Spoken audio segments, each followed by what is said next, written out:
Yes, ఎటువంటి updates అంటున్నాయి? Updates ఏంటి మనోజ్? ఇప్పుడు తెలుగు రాష్ట్రాల్లో నిజం చెప్పాలంటే ఇంకా దేశవ్యాప్తంగా పుష్ప తర్వాత సాధించిన విజయం తర్వాత అల్లు అర్జున్ రిలీజ్ నాడు జరిగిన తొక్కిస్లాట్లో రేవతి చనిపోవడంపై కేసు నమోదైన నేపథ్యంలో ఇదంతా కూడా సంచలనంగా మారింది. అల్లు అర్జున్ అరెస్ట్ చేశారు, అరెస్ట్ నోటీస్ కూడా ఇచ్చారు. ఆయన నివాసం దగ్గరికి వచ్చి అరెస్ట్ నోటీస్ ఇచ్చి ఆయన వాహనంలో తీసుకుని వెళ్ళి ఉస్మానియా ఆసుపత్రి కూడా తీసుకువెళ్లారు. ఇప్పుడు హైకోర్టులో ఒక పిటిషన్ మూవ్ చేశారు, లంచ్ మోషన్ పిటిషన్ మూవ్ చేశారు, క్వాష్.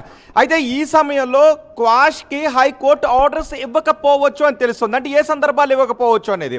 సో జనరల్గా కోర్టు ప్రొసీడింగ్స్ నేను చెప్తూ ఉన్నాను.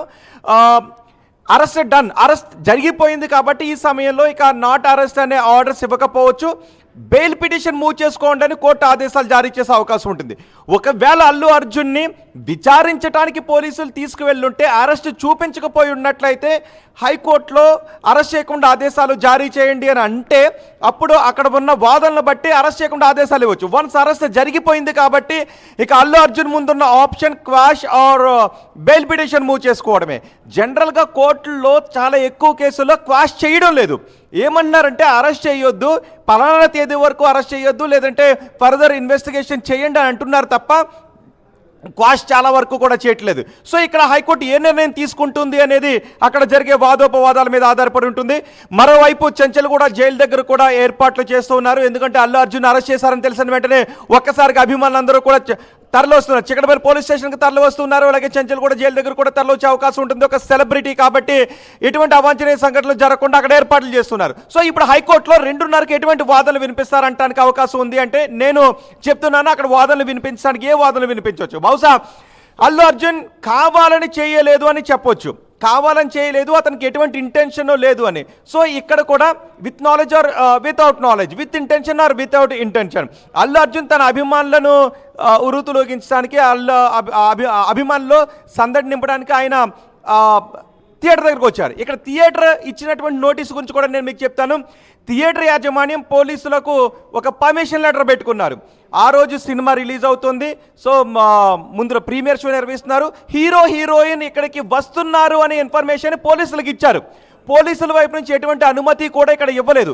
కాబట్టి ఈ ప్లీని తీసుకుని హైకోర్టులో మేము ఆల్రెడీ పోలీసులకు ఇంటిమేట్ చేసాం, పోలీసులకు ఇన్ఫామ్ చేసాం, ఇదిగో మేము పోలీసులకు ఇన్ఫామ్ చేసిన లెటర్నని బహుశా వీళ్ళందరూ కూడా చూపించవచ్చు. ఎందుకంటే థియేటర్ మేనేజ్మెంట్ పోలీసులకు ముందుగానే అనుమతి లెటర్ పెట్టింది. కానీ పోలీసుల నుంచి ఎటువంటి అనుమతి కూడా రాలేదు.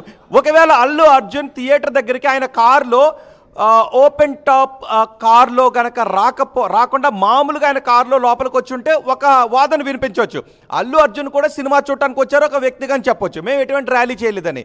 కానీ Allu Arjun roof of open top కార్లో ఆయన పైకి లేచి అభివాదాలు చేశారు. కాబట్టి పోలీసులు దాన్ని ఒక అనుమతి లేని ర్యాలీగా కనుక తీసుకున్నట్లయితే దాని ద్వారా ఈ కల్పబుల్ హోమిసైడ్కి దారితీసింది అని కనుక పోలీసుల వాదన వినిపిస్తే అక్కడ కోర్టు ఏకీభవిస్తే అల్లు అర్జున్కి కొంత చిక్కుల్లో పడేటువంటి అవకాశం ఉంటుంది.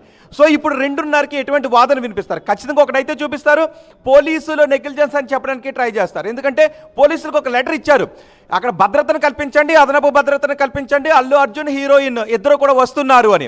సో పోలీసుల నుంచి ఎటువంటి అనుమతి కూడా రాలేదు. ఇక్కడ పోలీసులు ఏం చెప్తారంటే మాకు లెటర్ వచ్చింది కానీ మేము అనుమతిని ఇవ్వలేదు కాబట్టి ర్యాలీ చేయొద్దు, కాబట్టి మా మీద ఎటువంటి బాధ్యత లేదని పోలీసుల వైపు నుంచి చెప్పే అవకాశం ఉంటుంది. ఏదేమైనప్పటికీ 2:30కు హైకోర్టులో జరిగే వాదనల ప్రకారం క్వాష్ చేయాలి. ఒకవేళ క్వాష్ చేయకపోతే కనుక ఇక్కడ క్వాష్కి అవకాశం లేదు కాబట్టి సాధారణ బెయిల్ పిటిషన్ మూవ్ చేసుకోండి అని చెప్తారు. రేపు శనివారం ఎల్లుండి ఆదివారం కాబట్టి సాధారణ బెయిల్ పిటిషన్ మూవ్ చేసిన తర్వాత పీపీకి నోటీసులు ఇవ్వాల్సి ఉంటుంది. పీపీకి నోటీసులు ఇచ్చి మళ్ళీ వాళ్ళు కౌంటర్ అయ్యాలి. సో ఇదంతా మళ్ళీ ప్రాసెస్ జరిగే అవకాశం ఉంటుంది. కాబట్టి ఇమీడియట్గా బెయిల్ వచ్చేటువంటి అవకాశాలు చాలా తక్కువ. ఒకవేళ 2:30కు హైకోర్టులో వినిపించే వాదనలే చాలా కీలకం. అల్లు అర్జున్ ఆయన జైలుకి వెళ్తారా, రిమాండ్ విధిస్తారా లేదా అని అనటానికి ఇప్పుడు 2:30కు జరిగే వాదనలే కీలకం. అక్కడ క్వాష్ కనుక జరిగితే అల్లు అర్జున్ తరపు న్యాయవాదులు ఒక బలమైన వాదన వినిపించి ఆయన వాంటెడ్లీ చేయలేదు, ఒక సాధారణ వ్యక్తిగానే సినిమా చూడటానికి వచ్చారు, ఆ విషయాన్ని పోలీసులకు తెలియచేశారు, పోలీసులే భద్రతను కల్పించడంలో విఫలమయ్యారు అని వాదిస్తే దాంతో కోర్టు ఏకీభవిస్తే అప్పుడు మాత్రం అల్లు అర్జున్కి కొంత ఊరట లభించే అవకాశం ఉంటుంది. కాబట్టి 2:30కి ఏం జరుగుతుందో మాత్రం వేచి చూడాలి. బిఫోర్ దట్ ఒక పక్క పోలీసుల ప్రొసీడింగ్స్ ఎలా ఉంటాయంటే పోలీసులకి హైకోర్టు దగ్గరికి వెళ్ళరు, హైకోర్టు ప్రొసీడింగ్స్తో సంబంధం లేదు. పోలీసులు నేరుగా అరెస్ట్ చేశారు కాబట్టి అల్లు అర్జున్ లోయర్ కోర్టులో ప్రొడ్యూస్ చేస్తారు. లోయర్ కోర్టు ఆదేశాల ప్రకారం ఇది నాన్ బెయిలబుల్ కేసు కాబట్టి ఖచ్చితంగా జడ్జి అక్కడ రిమాండ్ విధించే అవకాశం ఉంటుంది. ఆయనకి రిమాండ్ విధిస్తారు. కాబట్టి 2:30కు హైకోర్టులో వచ్చే ఆర్డర్సే అల్లు అర్జున్కు ఊరట లేదా జైలు అనేది నిర్ణయం తీసుకుంటుంది. ఎందుకంటే 105 కల్పబుల్ హోమిసైడ్, 118 అనేది మిగిలిన వారందరూ కూడా వాళ్ళ పర్సనల్ స్టాఫ్కి కర్రలు తీసుకుని కొట్టారా, అక్కడ ఏం చేశారు అనేది, గాయపరచడానికి ఏం చేశారు, థియేటర్ మేనేజ్మెంట్కి చెందినటువంటి స్టాఫ్, అల్లు అర్జున్కి చెందినటువంటి స్టాఫ్ ఎవరైనా కొట్టారా అనేది 118కి సంబంధించి. 105 అంటే కల్పబుల్ హోమిసైడ్. సో ఎవరైతే ఒక వ్యక్తి మరణానికి కారణమయ్యారో తాను తీసుకున్న చర్య ద్వారా అది అవతల వ్యక్తిని చంపాలని ఉద్దేశం కాకపోవచ్చు, కానీ మరణానికి కారణమైతే కల్పబుల్ హోమిసైడ్. సో ఇక్కడ అల్లు అర్జున్ని పోలీసులకు ముందే ఇన్ఫామ్ చేసాం అల్లు అర్జున్ రాక గురించి అన్నప్పుడు పోలీసులు ఏ విధంగా వాదనలు వినిపిస్తారన్న దానిపైన అల్లు అర్జున్ తదుపరి భౌతికమే ఆధారపడి ఉంది. ఆయన జైలుకి వెళ్తారా లేదంటే హైకోర్టులో హోల్డ్ చేస్తారా, ఏం చేస్తారో అనేది. మనోజ్ రైట్ రోహిత్, అంటే ఇక్కడ మరోవైపుగా ఇంత స్పాట్లో ఇవన్నీ కూడా చూస్తుంటే నాన్ బెయిలబుల్ కేసులానే కనబడుతున్నాయి. సుమారుగా 5 నుంచి 7 సంవత్సరాల శిక్ష కూడా ఉండే అవకాశం ఉంది. సెక్షన్స్ పరంగా చూస్తే ఇంత ఈజీగా లంచ్ మోషన్ పిటిషన్ మీరు చెప్పిన ప్రకారంగా నో అరెస్ట్ అనేది ఇప్పుడు జారీ చేయకపోవచ్చు, ఎందుకంటే ఆల్రెడీ అరెస్ట్ అయ్యారు కాబట్టి. కనీసం బెయిల్ పైన ఎటువంటి వాదనలు కొనసాగే అవకాశం ఉంది? ఆ బెయిల్ వచ్చే ఇంత ఈజీగా ఇంత స్పాట్ సిచ్యువేషన్లో బెయిల్ వస్తుందా? ఖచ్చితంగా ఈ రోజు అయితే బెయిల్ రాదు. సో బెయిల్ పైన ఈరోజు ఆశలు అయితే లేవు. ఈరోజు బెయిల్ పిటిషన్ మూవ్ చేసుకున్న తర్వాత వాదన వినిపిస్తారు, కానీ అక్కడ మ్యాజిస్ట్రేట్ సహజంగా ప్రొసీజర్స్ని బట్టి ఆయనకు రిమాండ్ విధిస్తారు. ఎందుకంటే నాన్ బెయిలబుల్ కాబట్టి పీపీకి కౌంటర్కి అవకాశం ఇవ్వాలి కాబట్టి పీపీ పబ్లిక్ ప్రాసిక్యూటర్ ఇక్కడ కౌంటర్ దాఖలు చేయాలి కాబట్టి ఇదంతా ప్రొసీజర్ ఉంటుంది. సో హైకోర్టులోనే ఏదైనా ఊరట లభించాలి తప్ప లోయర్ కోర్టులో ఈ రోజు బెయిల్ వచ్చేటటువంటి అవకాశాలు అయితే దాదాపు లేవు. హైకోర్టులో వినిపించే వాదనలపైనే అల్లు అర్జున్కు ఊరట లభిస్తుందా లేదనేది ఆధారపడి ఉంటుంది. మనోజ్ రైట్, రేపేళ్ళుండి కూడా ఆయనకు సంబంధించి పెద్ద స్థాయిలో అంటే ఇక కోర్టు ప్రొసీడింగ్స్ జరిగే అవకాశం లేదు కాబట్టి ఒకవేళ కనుక ఆయన ఫర్దర్గా బయటికి రావాలనుకుంటే ఎప్పుడు ఆయనకు ఉపశమనం లభించే అవకాశం ఉంది? చాలా క్లియర్గా ఇక్కడ మనకు అర్థమవుతోంది. ఆయనకు బెయిల్ వచ్చే అవకాశం లేదు, నో అరెస్ట్ అని కూడా కోర్టు చెప్పి తేల్చే అవకాశం లేదు. ఇవన్నీ చూస్తూ ఉంటే ఆయనకు జైలుకు తరలించడం మాత్రం ఖాయం. సో తర్వాత ఆయన అప్పీల్ చేసుకోవాలన్నా, ఆయన కొంత ఉపశమనం లభించాలన్నా ఎంత సమయం పట్టే అవకాశం ఉంది? ఎటువంటి చర్చలు ఉండే అవకాశం ఉంది? మామూలుగా అయితే ప్రొసీజర్ ప్రకారం అయితే ఫస్ట్ బెయిల్ పిటిషన్ లోయర్ కోర్టులోనే మూవ్ చేయాలి. లోయర్ కోర్టులో మూవ్ చేసిన తర్వాత పీపీ కూడా తన వాదన వినిపిస్తాడు. ఇరు వర్గాల వాదనలు విన్న తర్వాత బెయిల్ పిటిషన్ కొట్టివేస్తూనో బెయిల్ పిటిషన్ ఓకే చేస్తూనో కోర్టు ఆర్డర్స్ ఇస్తుంది. ఒకవేళ బెయిల్ పిటిషన్ కొట్టేసినట్లయితే నెక్స్ట్ అప్పీల్ చేసుకునేటటువంటి అవకాశం ఉంటుంది. ఉండండి. అల్లు అర్జున్ అరెస్ట్ పైన దాన్ని ఉద్దేశిస్తూ ఒక రకంగా deputy CM Pawan Kalyan tweet చేశారు. ఇక్కడ మీరు చూడొచ్చు, united we stand, divided we fall. Pawan Kalyan tweet చేశారు, united we stand, divided we fall అంటే దీని అర్థం కలిసికట్టుగా ఉంటే విజయం సాధించవచ్చు, కానీ విడిపోతే కనుక ఈ రకంగా కింద పడిపోయే అవకాశం ఉన్నట్టుగా దాన్ని భావించాలి. United we stand, divided we fall అంటే అర్థమైందనంటే ఈ రకంగా ఒక రకంగా అల్లు అర్జున్ మా నుంచి విడిపోయాడు కాబట్టే ఈ రకంగా ఈరోజు కుప్పకూలిపడినట్టుగా ఆయన ఆ రకంగా ఆ భావం వచ్చే రకంగా ట్వీట్ చేశారు. ఏదేమైనా కూడా అల్లు అర్జున్ అరెస్ట్కి సంబంధించి ఒకసారిగా మెగా ఫ్యామిలీ అయితే మళ్ళీ కలుస్తుందని చెప్పాలి.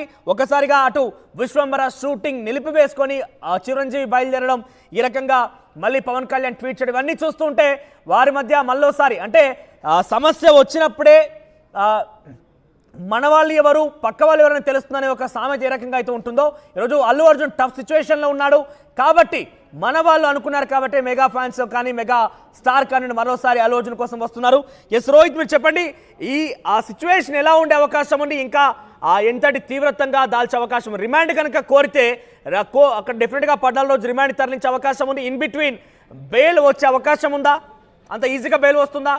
నిజానికి ఏంటి అంటే ఫస్ట్ బెయిల్ అప్లై చేసుకున్నప్పుడు, బెయిల్ పిటిషన్ మూవ్ చేసుకున్నప్పుడు తొలి రోజు వినిపించే వాదనలో ఇలాంటి కేసుల్లో బెయిల్ పిటిషన్ మూవ్ చేసిన రోజే రావడానికి అవకాశాలు చాలా తక్కువగా ఉంటాయి. 14 రోజులు రిమాండ్ వేస్తారు, ఆ తర్వాత మళ్ళీ బెయిల్ పిటిషన్ మూవ్ చేస్తారు. ఆ బెయిల్ పిటిషన్పై వాదనలు విన్న తర్వాత జడ్జి సంతృప్తి చెందితే బెయిల్ వచ్చే అవకాశం ఉంటుంది. ఒకవేళ అది రాకపోతే మళ్ళీ పైకోర్టుకి అప్పీల్ చేస్తారు, హైకోర్టు వరకు కూడా వెళ్తారు. హైకోర్టుకి వెళ్ళిన తర్వాత కూడా బెయిల్ పిటిషన్ ఒకటే చెప్తారు, ఇంటెన్షన్ లేదు, అండ్ పోలీసులకు మేము ముందు సమాచారం ఇచ్చాం కాబట్టి పోలీసుల వైఫల్యం, పోలీసులు చర్యలు తీసుకోవడంలో విఫలమయ్యారు, భద్రతను కల్పించడంలో విఫలమయ్యారు కాబట్టి అని చెప్పే ప్రయత్నం చేస్తారు. సో అక్కడ కోర్టు కన్విన్స్ అయితే కనుక ఆ వాదంతో ఏకీభవిస్తే అల్లు అర్జున్కు వితౌట్ ఇంటెన్షన్ ఏదీ లేదు, పైగా వాళ్ళు ఈ విషయాన్ని పోలీసులకు చెప్పారు కాబట్టి అని ఆ కోణంలో అల్లు అర్జున్కు బెయిల్ వచ్చేటువంటి అవకాశం ఉంటుంది. సో ఏది ఏమైనప్పటికీ కూడా ఇది అల్లు అర్జున్ అభిమానులకు, అల్లు అర్జున్కి కూడా టఫ్ టైం, ఒక భావోద్వేగంతో కూడుకున్నటువంటి టైం. ఒక పక్క సినిమా విజయం సాధించిన విషయాన్ని ఎంజాయ్ చేస్తున్నారు, మరో పక్క ఆ రోజు జరిగిన మరణానికి బాధపడుతున్నామని చెప్తున్నారు. 25 లక్షల రూపాయలు ఎక్స్గ్రేషియా కూడా సాయం కింద, మానవతా దృక్పథంతో సాయం కింద ప్రకటించారు. అదే సమయంలో హైకోర్టు కూడా మూవ్ అయ్యారు, ఈ జరిగిన గొడవతో నాకు సంబంధం లేదు, మానవతా దృక్పథంతో నేను సాయం చేశాను అని. అదే సమయంలో మరి ఎవరు ఆమె మరణానికి కారకులు ఎవరు అంటూ సమాజం నుంచి కూడా ప్రశ్నలు వచ్చాయి. థియేటర్ మాకు సంబంధం లేదంటుంది, అల్లు అర్జున్ ఈ గొడవతో నాకు సంబంధం లేదని అంటూ ఉన్నారు, మానవతా దృక్పథంతోనే సాయం చేశాను అంటూ ఉన్నారు. పోలీసులేమో అనుమతి లేకుండా ఇలా ర్యాలీలు నిర్వహించారని పోలీసులు అంటున్నారు, అభిమానులు ఎగబడిన కారణంగా ఇదంతా అంటున్నారు. మరి ఎవరిది బాధ్యత? పోలీసులు అయితే మాత్రం ఇది సమిష్టి బాధ్యత, సమిష్టి రెస్పాన్సిబిలిటీ అంటూ యాజమాన్యం పైన, థియేటర్ యాజమాన్యం పైన కేసు నమోదు చేశారు, వాళ్ళ స్టాఫ్ పైన కేసులు నమోదు చేశారు, అల్లు అర్జున్ పైన కేసులు నమోదు చేశారు, అల్లు అర్జున్కు చెందిన పర్సనల్ సెక్యూరిటీ పైన కేసులు నమోదు చేశారు. ఈరోజు అరెస్ట్ చేశారు. రేపు ఎల్లుండి సాటర్డే ఈ పిటిషన్లో అత్యవసరంగా విచారించాల్సిన అవసరం ఉందా లేదా అని మళ్ళీ కోర్టు భావించే అవకాశం ఉంటుంది. రేపు ఎల్లుండ జడ్జి నివాసం దగ్గర వాదనలు జరిగి బెయిల్ పిటిషన్ మీద ఆర్డర్ ఇవ్వండి అని అడగడానికి అవకాశాలు చాలా తక్కువగా ఉంటుంటాయి. సో అల్లు అర్జున్కి రేపు ఎల్లుండి శనివారం ఆదివారం కాబట్టి కోర్టు వర్కింగ్ డే కాదు కాబట్టి ఖచ్చితంగా రిమాండ్కి వెళ్ళే అవకాశం ఉంటుంది. కానీ 2:30కు హైకోర్టులో వినిపించే వాదనలే చాలా కీలకం. ఒకవేళ హైకోర్టు పోలీసులకు ముందే ఇన్ఫార్మ్ చేశారు కాబట్టి అని ఆ పేపర్ చూసినట్లయితే, ఎందుకంటే నిన్న థియేటర్ యాజమాన్యం ఒక పేపర్ని చూపించింది, పోలీసులకు వాళ్ళు ఇచ్చినటువంటి పర్మిషన్ కోర్టు తీసినటువంటి లెటర్ అండ్ హీరోయిన్ వస్తారు అని పోలీసులకు ముందుగానే చెప్పిన లెటర్ని చూపించారు కాబట్టి ఆ లెటర్ ఆధారంగా హైకోర్టులో ఏదైనా ఊరట లభిస్తుందా లేదా అన్నది మాత్రమే వేచి చూడాలి. ఒకవేళ అలా కాకపోతే అల్లు అర్జున్ కొన్ని రోజులు అండర్ ట్రయల్కి వెళ్ళాల్సినటువంటి అవసరం ఉంటుంది. రైట్, మీరు హోల్డ్ ఉండండి. సో